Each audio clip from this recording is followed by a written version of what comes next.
In this episode, we're going to be discussing 5 of the biggest mistakes people make with lower back pain.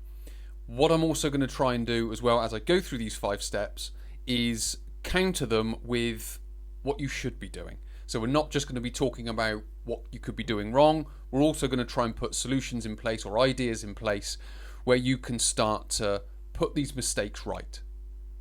Hello and welcome to the Christopher Hall Training Podcast, where today's topic is 5 of the biggest mistakes people make with lower back pain. Now, these are common mistakes that when I'm interacting with people with lower back pain, they will come out throughout some of their story and at some point within their story of lower back pain. So what we're going to do, as I mentioned, we're going to break this up into 5 parts, and we're going to be looking at not only the mistake but the solution to this mistake, so what you can be doing instead. So let's get stuck in to number 1, and it's looking for a sort of a one-size-fits-all solution or package or product. And what this generally looks like or sounds like is someone saying, do this and it will make your lower back pain better. Obviously, maybe not in those words, but if they say do a specific exercise, if they say do a specific stretch or a specific technique. So what they're doing is finding, or they are associating their method, their technique, their exercise, their stretch to lower back pain in general. It may have worked for some people. They may just be looking at the general science and saying this exercise is better for lower back pain, but in a bigger, wider sense, there's no real specific nature to it. So there's nothing that is linked to your lower back pain, if that makes sense, which we'll come on to in the next mistake. But what we're trying to do is trying to find a method that is specific to you. Now, there may be, so let's just say they were asking you to do 3 exercises or 2 exercises and a stretch or something to that effect. One of those exercises may be absolutely perfect for you, but the 2 other ones may not be so good. But you can't understand that until you've gone through some sort of assessment process. So what you really need to be able to do is, first of all, identify what is a one-size-fits-all product or method or package or whatever it may be. First of all, identify it. Then it's having the understanding that once you've identified it, you may need some further specific sort of questioning around it. So again, sort of another way of identifying it is there is no assessment process or questioning process that goes into this product. It is just a case of do this stretch, click here, download it, start doing it. Again, for the lucky few, it may be useful for them, but for most people, it's probably not going to be that advantageous. It may reduce the pain a little bit. It may have some benefit, of course, but from a specific, individualized, tailored lower back pain plan, it's probably not going to be that effective, and there probably needs to be a wider scope to it, because not only does an exercise or stretch come into it, a lot of everyday habits, everyday routines need to come into it as well to build out that wider program. Mistake number 2 is little to no assessment or questioning. So as I've briefly talked about before, if you're not getting this, you're going more into a one-size-fits-all sort of product, method or package or whatever it might be. So what we need to be starting to understand is more about the lower back pain. With little to no assessment, you can't do it. They will do their method to you, and it's a bit like potluck. Does it work? Does it not work? When you have some sort of questioning, some sort of assessment process, what you start to understand are the patterns in your lower back pain. If you can start to understand the patterns in your lower back pain, you can start to understand what the solutions are. You can start to understand that maybe sitting is triggering it. Maybe standing is triggering it. Maybe sitting is triggering it, but standing isn't. Or sitting is triggering it, and walking around helps. So what we're starting to understand is that being static is a big part of the problem. So if we can bring some movement to sitting, if we can bring some movement to standing. Now, when I say movement, I might just mean changing foot position whilst you're sat down, changing foot position whilst you're stood up, because that much can just bring a little bit of movement into the hips, which can help alleviate and take pressure off the lower back. Now, again, I'm not saying that's the problem with your lower back pain. I'm not saying that's the solution with your lower back pain. What I'm saying is that if we go through a questioning process and go through an assessment process, that will be teased out, and we'll start to see that, and then we can start putting it in place. But we can't do that without the questioning and assessment process. When you do my how to overcome lower back pain package, you answer 3 questionnaires. Once we've got you booked in for the online consultation, you then go through 4 sets of assessment. All of this comes to me, so there's a lot of work to do up front. So it's not just throwing you in and me just dictating to you that your back pain's a problem, go and do this, go and do this stretch. What I'm trying to do is, again, tease out these patterns, tease out these pain triggers, and also tease out some pain-free triggers. If we can start to do that, we can start to organise them in a way that can maintain your pain-free back for longer, which will then allow the healing process to take place. So where there is a one-size-fits-all nature to it with regards to the questions that you're answering and the assessments that you're doing, your answers are specific to you. The results of the assessment are specific to you. There will be no two sort of sets of questionnaires that are going to be exactly the same between 2 different people.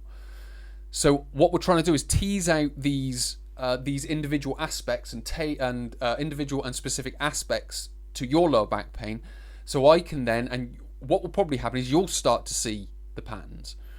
So what you can then start to do is start to understand what you need to be doing. And what can then start to happen is we can then start logically building these solutions in place, so you can then start reducing and overcoming your lower back pain, because that's a big part of it, which I'll talk about more later. Certainly in the initial stages, and the whole process is about reducing and overcoming, not eliminating overnight. And that, again, is part of the mindset that we need to bring to lower back pain, along with this specific nature of questioning and assessing the lower back, so we can start bringing out these answers of what we need to do.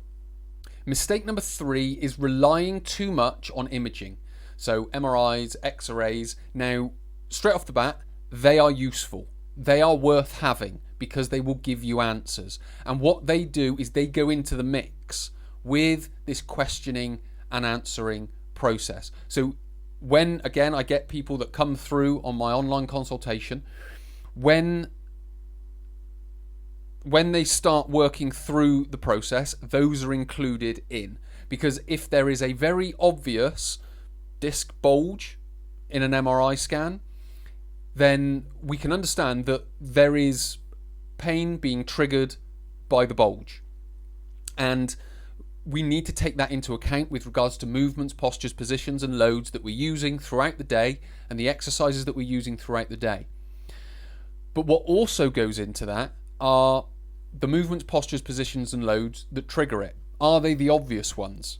Is it flexion, which is a very obvious movement or posture pattern that can trigger pain? It doesn't always happen, but it can.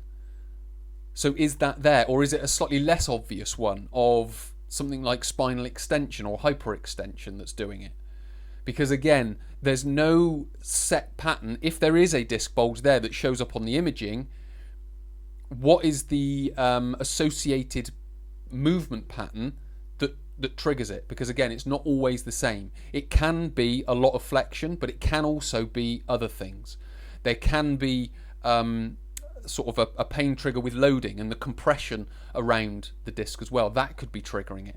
There could be obviously nerve symptoms that come with it, but are they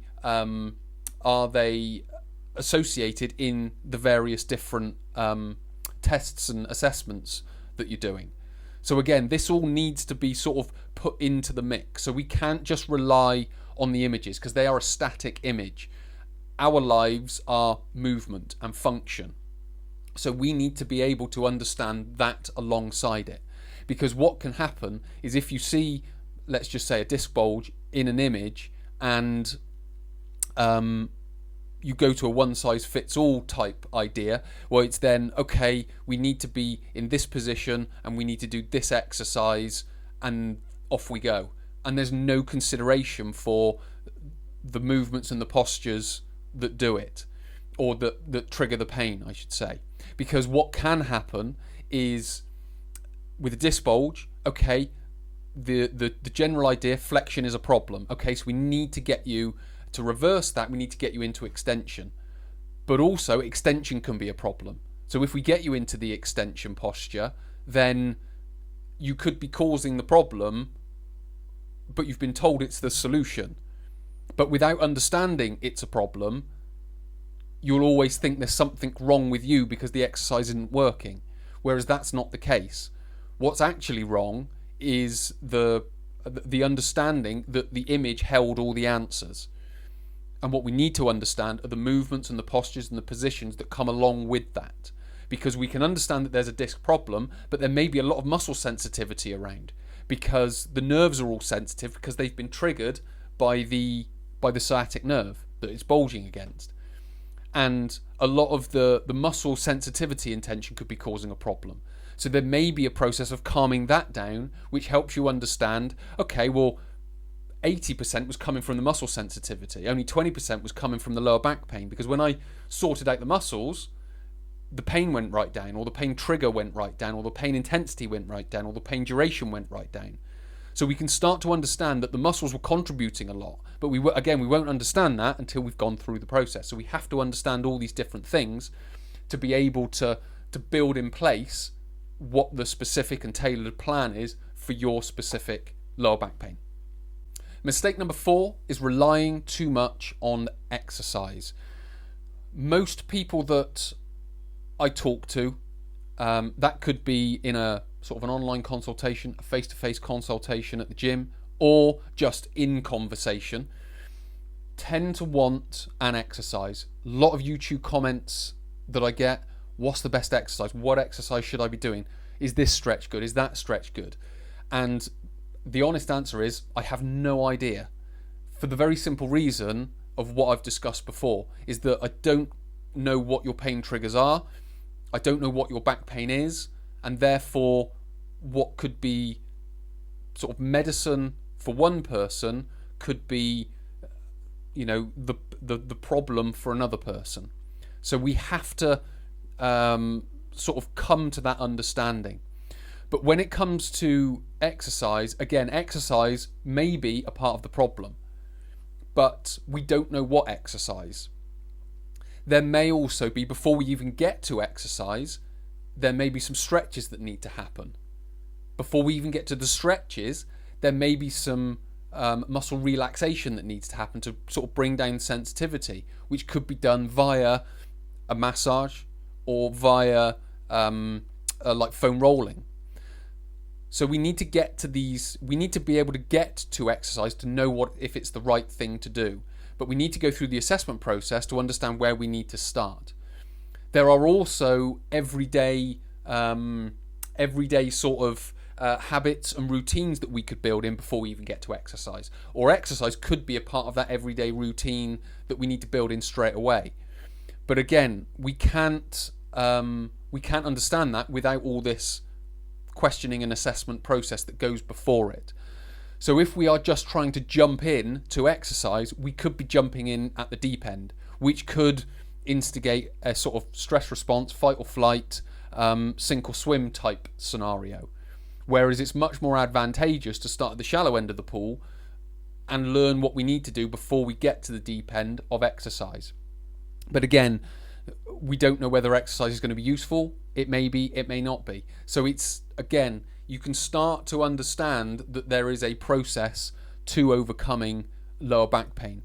And by going through that process, we know what to rely on. But so many people, when they talk to me, what exercise should I be doing? I need to be building my core strength. I need to be building my core stability. Well, do you? Let's test your core strength. What's your core strength like? Well, your core strength seems fine, so you don't need that. Let's test your core stability. Well, that seems fine. Well, you don't need that. So what is it that you need? Again, these are just one-size-fits-all things that come from experts, therapists, online influencers, whoever. You need to build your core strength. That's another common statement that I get told. Oh, I need to build my core strength. I need to build my core stability. And I'm like, well, do you? Let's get you doing some core strength. Well, okay, well, that looks completely fine. You don't need any of that. Core endurance, don't need any of that. So what else is going on? You may need it. Again, I don't know. But we can't go about relying on it and jumping straight into it. We have to come to some sort of understanding of this is what I need. And there are so many different aspects. Again, if you can think of like a pie chart, if you will, that's divided up into, 10, 12, 15 different sections. You may have 10 of them, but 5 of them are reduced and they're the ones we need to build up. Or you've got 12 of them and we need to build 3 of them up. Or you've got 3 of them and we need to build 12 of them up. Again, we can't understand that without the questioning and assessment process. So try not to rely too much on exercise, but find out what it is you need. And the final one, mistake number 5, probably the most important, trying to solve it overnight. Again, pain can be debilitating. Pain can be it can take you down into more sort of depressive types of states. Now, that's not necessarily going to take you into full-blown depression, but it could certainly bring mood down because you're constantly in pain. So what people are searching for is, I need to be out of this because it's debilitating, and so on and so forth. So that, in some respects, is what drives trying to find it overnight. That is then what drives one size fits all, because they try and find that which is saying it can do that and solve it overnight. But a lot of the time, what I tend to find is about reducing and minimizing pain, first of all, risk, which then starts to wind down the pain. So we sort of desensitize the body to the pain. We stop using those pain nerve pathways. And we can do that, first of all, again, as I've mentioned, by going through the questioning and assessment process. It starts to highlight what those are. Do we need those everyday activities to bring down the pain? Do we need exercise? Do we need stretches? Do we need foam rolling? Do you need a massage to do it? We need to start understanding all of these different ways that it could be causing a problem, so we can then start building in what we need to do. And what that starts to do, that will start to reduce the pain, and then what can then happen is your pain patterns start to change, which is essentially saying there is change happening within the body. And again, when we get to that point, we have to understand what are the changes, because is it going from like reducing the muscles, the muscle sensitivity, the muscle being caused by, the pain being caused by the muscles, and is it starting to go more into the lower back? Or is the lower back starting to heal and it's just the muscle sensitivity that's causing the problem? So we need to understand what direction the pain's going in, and then we need to follow that, but we need to understand how that's happening. Because again, a lot of people will come to me, I had sciatic symptoms, they were going right down the back of my leg, and then over a period of 6 months, that started reducing, so the pain started, for want of a better way of describing it, coming back up my leg, and it's now just in my buttock, or it's now just right in the centre of my back. So there are these types of conversations that are had, and these sorts of patterns that are starting to be shown. So it's starting to say that the nerve pain is starting to go. There may still be nerve tension in there, but the nerve pain is starting to go. And it's now starting to concentrate in other areas, which could be driven by parts in the lower back. So we need to understand what's going on here so we can start working on that. Because as pain changes, that's going to require the solution to change as well. Because if you start with one thing and then the pain changes and then it just plateaus because the pain's changed, but the old solution doesn't work, you then need a new solution. So that means reassessing and then replanning and putting in place a solution. So it's understanding all these different things as pain's changing that's going to happen over a period of time. And that, again, is why it can't be solved overnight. So we need to take that time to reduce the pain, understand the pain as it's changing, and then change the solution accordingly so we wind the pain right back. Many thanks for watching this episode of the Christopher Hall Training Podcast, where we've been talking about 5 of the biggest mistakes people make with lower back pain. Number 1 being a one-size-fits-all.